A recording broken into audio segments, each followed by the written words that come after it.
Last night, we went to the pumpkin patch. It was great fun. Beautiful weather. We went out to Tolmachoff Farms out in the West Valley. That was the pumpkin patch we always used to go to when we lived out west. And the family had a connection to my first congregation that I was pastoring, so we always liked to go there and patronize their wonderful little pumpkin patch. Great fun, lots of people, and of course, the highlight of the evening is taking some time to actually try to make your way through the corn maze. Now, because in previous years, Seb has been small enough that we really didn't have the wherewithal mentally or physically to pull off the big kid corn maze. We always stuck to the little quickie. But this year, we thought to ourselves, we're ready. Seb is 7 years old. He's in second grade. It's time to go for the big kid corn maze. There's a little sign there, looks very non-threatening, little sign that says, just be prepared. This probably could take you about 45 minutes. I thought, all right, we can do 45 minutes.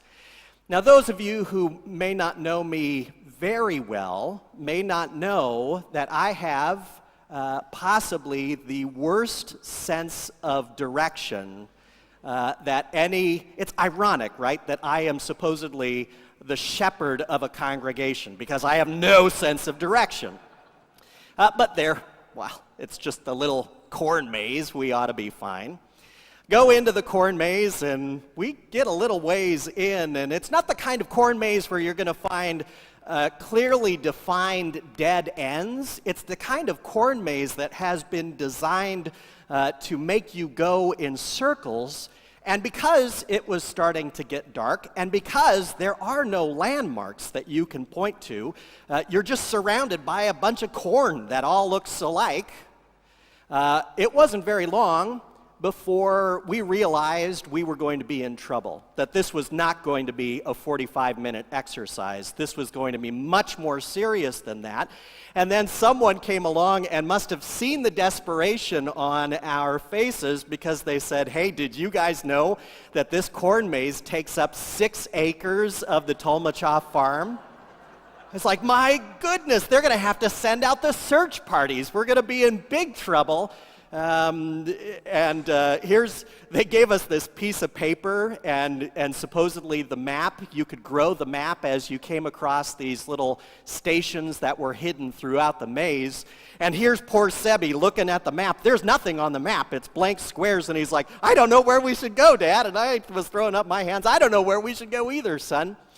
Well, at that moment, someone came along with a very bright flashlight and shined it in our faces and said, do you guys need some help? And I said, yeah, very much so. Can you help us? And the flashlight switched from our faces to their T-shirts, and here it was 2 members of the staff. And apparently they make regular sweeps through the corn maze to find people like us who are in way over our heads, so to speak. It'd be different if it was, like they say in North Dakota, knee-high by the 4th of July. That'd be a different matter, but we were in way over our heads. And so they said, yeah, okay, well, just follow us because we're making our sweep. And I'll be darned if they took us through all the little nooks and crannies and turns that we needed to make, and I thought to myself, with each step we took, I thought to myself, oh my goodness, we would have been here for hours. It would have taken so much longer. It would have been so unbelievably frustrating if we hadn't had them showing us the way. Flashlight, knowledge, and all. Finally, we get to the end of the corn maze, and of course, the folks who are outside, the lady at the table who set us up for our little adventure said, oh my gosh, you guys did that in record time. That's amazing. And we had to say, no, actually, the staff came through, and we just literally followed them all through the entire maze. There was we were on our own for the first acre or so, but after that, it was the staff who took us in the right direction. And I thought to myself, man, that right there, that can preach. That right there, that can preach. And it made me think of our first reading this morning, and that's the one I want to talk to you about, the reading about General Naaman. And what I was thinking to myself as I was sermonizing in the corn maze last night is, I have a prayer for you. That's based on the story of General Naaman. I have a prayer for you that 4 people would come into your life and give you the exact kind of guidance at the exact right moment that you need to make your way through the great corn maze of life. The first person is found in the first part of General Naaman's story. Naaman is a successful Syrian general. He is powerful, he is influential, he has been successful, he is wealthy, he is well-connected, and he has leprosy. It's hard for us to know sometimes if it's the kind of leprosy that we think of as leprosy, because for them that term was a much broader term. So I can't tell if he had a really bad case of psoriasis or if he had what we think of as leprosy. But whatever the case, it was uncomfortable for this successful, wealthy, well-connected guy, General Naaman. It just so happens that in the course of his conquests, in the course of his conducting raids against the people of Israel, he raids one little village out of which he takes a little prisoner of war, a little girl who then is commissioned to serve as the servant girl, the slave girl, for General Naaman's wife. And that little slave girl, as she's serving her mistress, says to the mistress, "Boy, it is a darn shame that my master, Naaman, isn't in Israel, isn't down in our capital city of Samaria, because if he were down there, his leprosy could be healed, because there's a man of God, there's a prophet down in Samaria that would take care of his skin condition, no problem." That's the first person that I am praying you would have in your life. That you would have someone who would, first of all, know your problems. Someone who would truly know your struggles, and instead of judging you for them, instead of them trying to help you, which is probably beyond their capacity, that this person would say, "Friend, brother, cousin, co-worker, classmate, this is something that is bigger than you, and you got to take it to God." I pray that you would have someone like that in your life at just the right moment. And I want you to be prepared. This little girl reminds us that the person who plays that role in your life can sometimes be the least probable person that would serve as an agent of God's mercy and message to you. So you really got to keep your eyes open, you got to keep your ears open, you got to keep your mind open, because it could be the person you can't stand at work, it could be your own child, it could be anyone, and the way God works and always seems to have worked, chances are it will be someone you least expect. So just because they've got statement tattoos all up their arms, or they wear one of those rings in their nose, or they are still wearing a diaper, whatever you think might disqualify them from being wise, keep your eyes open, keep your ears open, keep your mind open, because there's a good chance God is going to use that person, that unexpected little one to tell you this problem you're dealing with is something you got to take up with God. This is not something someone else can fix. So, the mistress, Naaman's wife, passes this on to General Naaman, and he says, all right, let's go get this fixed. He goes to his king, the king of Syria, and says, hey, would you send me down with not a boatload, but a big load? I mean, the description in the scriptures is that he goes down with hundreds of pounds of gold and silver and fancy clothes that the king of Syria gives to General Naaman to basically bribe someone down in Israel for this healing that he is hoping for. The king of Syria even writes a nice little letter to the king of Israel and says, hey, the king of Syria, he would do well with Twitter because it's a very short letter. He says, this is Naaman, my general. He's one of my guys. Can you get him healed right now? Please accept these gifts as payment in advance for the healing. So Naaman loads up these hundreds of pounds of gold and silver, loads up the fancy clothes, goes in his caravan with chariots and servants, and heads down to Samaria, the capital of the northern kingdom, the capital of Israel. And Naaman walks in, and I assume some emissary hands the letter of the king of Syria to the hand of the king of Israel, and the king of Israel opens up the letter and says, well, how in the world am I supposed to help? What am I supposed to do? I don't have the kind of spiritual power where I'm able to just swoop into this foreign general's life and fix his skin disease. That's not how it works. I may be the king of the northern kingdom, but I can't pull off miracles. He thinks to himself, what this king of Syria is really trying to do is he's trying to pick a fight with me, and the general, when he gets rejected, is actually going to start a war against me. There's a good chance I could get killed in my own throne room. That is the next person I am praying that you will have in your life. And this is an important person.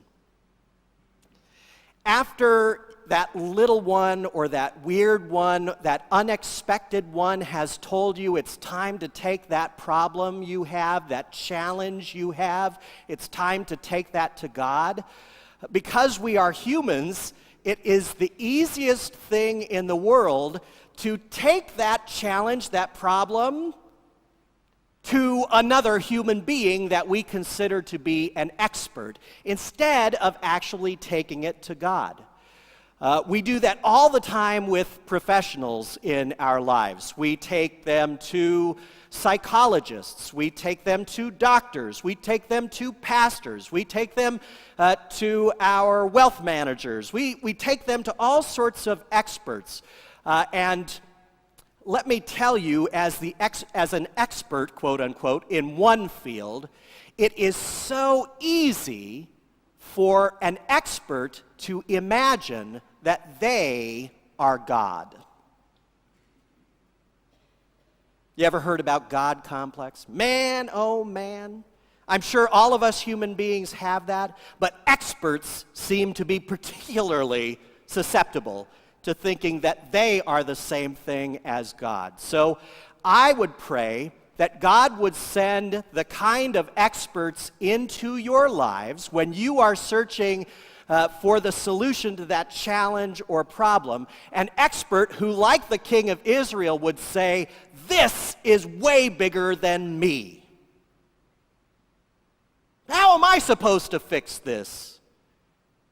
I'm the king of Israel. I'm the overeducated clergyman. I'm the amazing doctor. I'm all of these things, but this problem is so much bigger than me. And hopefully you realize this problem is bigger than I am. This is something that is way beyond what I'm able to do. I hope that God will send you that kind of expert, a humble expert. Because when that person says, I can help, but my most important job is to point you along the way, to keep you moving on your journey, so that you finally make your way into the presence of the God who holds the healing, the solution, the path, the hope, whatever it may be that is going to be the daily bread for you in your place of challenge and frustration and need. So those two people. Well, General Naaman is saved, and so is the king of Israel, because the prophet Elisha, who is the successor to the prophet Elijah, sends word to the royal palace in Samaria and says, King, king, king, king, how long are we going to have to do this? Don't forget, there is a prophet mighty in power in this land. Just send that cat on down to me, and we'll see what God can do. So General Naaman, with that big motorcade, with all those hundreds of pounds of gold and silver and those fancy clothes, goes trundling down the road to the humble abode of the prophet Elisha. Elisha is a busy holy man, a busy prophet, so he cannot even be bothered to go out to see General Naaman when he pulls up in the motorcade. Matter of fact, he doesn't even want to see Naaman at all. He sends out one of his aides, and the aide says, okay, I'm so nice to see you, General. Welcome to Israel. So the prophet is very busy today, very busy day. He told me to tell you that you should just go over to the River Jordan and bathe yourself 7 times, and that will do the trick. You'll be healed of your skin condition, and you can be happily on your way. And, good luck with that. God bless you. And scurries back to his master, the prophet, to continue with the work of the day. Well, Naaman has never been so insulted in his entire life. Here he is, this big, mighty, powerful general, extremely successful, and this podunk, backwater prophet, which might as well, from his point of view, be a shaman, can't even bother to show some respect and come out and at least invite him into that hovel of a home, and at least engage him in a way that he feels respected, as if the point of this whole story is that Naaman should be respected instead of Naaman should be healed. Keep in mind, brothers and sisters, this stuff is not about our pride. It's about healing and restoration, and sometimes that means our pride gets hurt. So Naaman says, and kudos to Brother Kurt for being able to say Abana and Pharpar, the rivers of Damascus. I like Kurt. I don't give him these passages just because they have tricky Bible words in them. I could have stayed home, Naaman says. I could have stayed home and I could have dunked myself a few times in those rivers. They're way cleaner. They're way more beautiful. They're way more convenient. Why do I got to go to the dusty old trickle of a stream called the Jordan and get myself dunked there? I could have done it at home. This whole thing, I've been disrespected. His solution is stupid. Let's load it up. Let's go home. And here's the next person I pray will come into your life. He has some servants. I don't know if they're house slaves or if they're part of his officers that are with him and accompanying him, but they come to him, and with great humility and gentleness, they say, Father, they call him Father. Father, with all due respect, if the prophet had invited you in and had shown all sorts of respect, and had told you to do something extremely difficult, you were prepared to do that, weren't you? I know he didn't show very much respect. And I know it seems like a stupid solution, but Father, just please do what you've been told to do. I could preach a year-long sermon series on friends, just do what you have been told to do. I did a hospital visit recently, and great moment. Somebody says, oh, yeah, you know, I had this undiagnosed problem, and finally the docs figured out what the problem was, and now I'm going to be able to feel better, and I'm going to be free from that. And the person that was sharing that story, the patient, kind of seemed very content with that summary of the situation. Then his wife goes like this. Tell him. Tell me. Tell him. Eyes roll in the back of the head. Says, well, yeah. My wife told me this was the problem about 5 years ago, but I didn't believe her. I didn't do what she told me to do. So it looks like I suffered for 5 years longer than I probably needed to. And if I just listened to her, I would have been saved from that pain. Brothers and sisters, you may be in the point in your journey where the unexpected one has told you to take this to God, and the expert has told you, I can help, but I am not God, and there's still something left that you need to take to God as much as I may be able to help. But what I pray is that God would send you someone like Naaman's servants who would gently, kindly, from a place of love and loyalty, say to you, man, imagine how awesome life could be if you would just do what God has told you to do. Whether that's a kind of generic will of God that has been held up, something like love God and love your neighbor, go and make disciples. Maybe it's generic like that. Or maybe it's a tug or a nudge on your life in particular that you should finally pay attention to. I don't know. But the point is, God bless you with someone who can say, isn't it about time that you just do what you've been told to do? General Naaman submits. He decides, okay, my feelings have been hurt, I've been insulted, the solution seems stupid to me, but I'm going to do it anyway. Goes, dunks himself in the dusty old muddy Jordan River 7 times, comes out clean as can be, healed of his dreaded skin condition. And then he runs back to the prophet. He runs back full of gratitude. He's ready to hand over those hundreds of pounds of precious metals and all those fancy clothes. The prophet says, no, that's free of charge. That's, God doesn't charge that way. And Naaman says, you know what?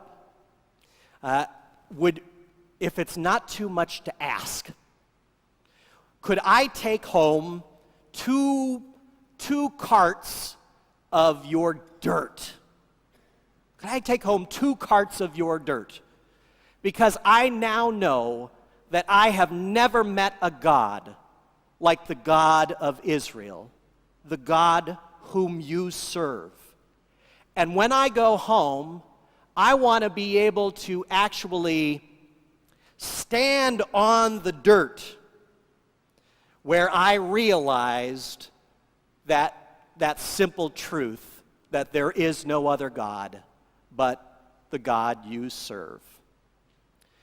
And of course, the prophet Elisha says, well, knock yourself out. I haven't had to do anything at this point anyway, so knock yourself out. Go ahead and scoop up some dirt and take it home with you to Damascus. Take it home to Syria. That is the fourth person that I pray would come into your life.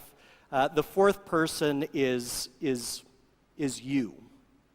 The real you, the healed you, the restored you, the forgiven you, the commissioned you, and that you would take some part of the memory of when God acts, that you would take some token of that, even if it's only a memory, that you would take it back with you into your daily lives, and that when God seems very quiet, and when God seems very distant, you are able to go back to that memory, that token of God's intercession in your life, and be just like General Naaman, standing on that holy ground of your memory.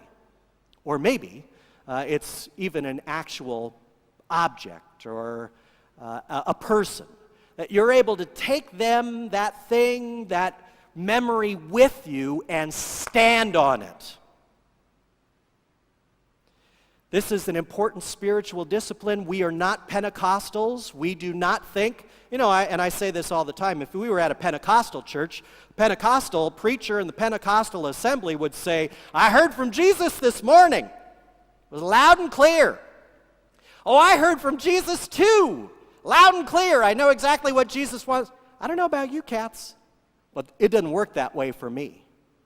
God sometimes is so quiet. And sometimes it's like the quiet of a longtime friend, and you don't have to say anything, but you know that friend is there. And sometimes it's the quiet of, I don't know if anybody is out there listening.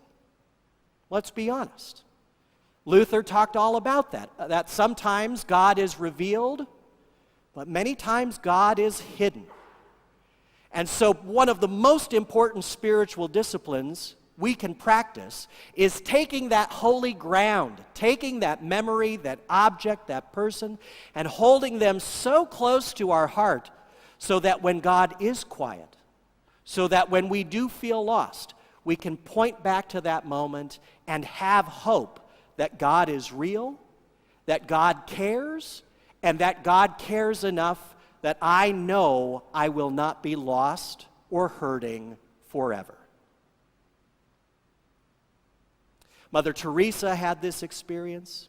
She said, I basically never heard from God again, except for on that train ride where God told me in Christ Jesus to care for the poor of Calcutta. And I never heard again, but I held it close. And that was what I would go back to when I was filled with doubt, when I was filled with frustration, when I was filled with fear. That's what I would go back to. You need to be able to go back to that dirt where God showed God's self to you. You need to be carrying that. So that's my prayer through this Old Testament reading, that those four people would show up in your life. The unexpected messenger who tells you to take it to God.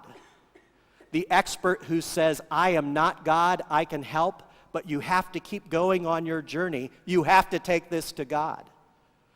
That you would have someone like Naaman's servant who would say, friend, you've been told what to do. Just do it already and receive the gift that God has promised you through it.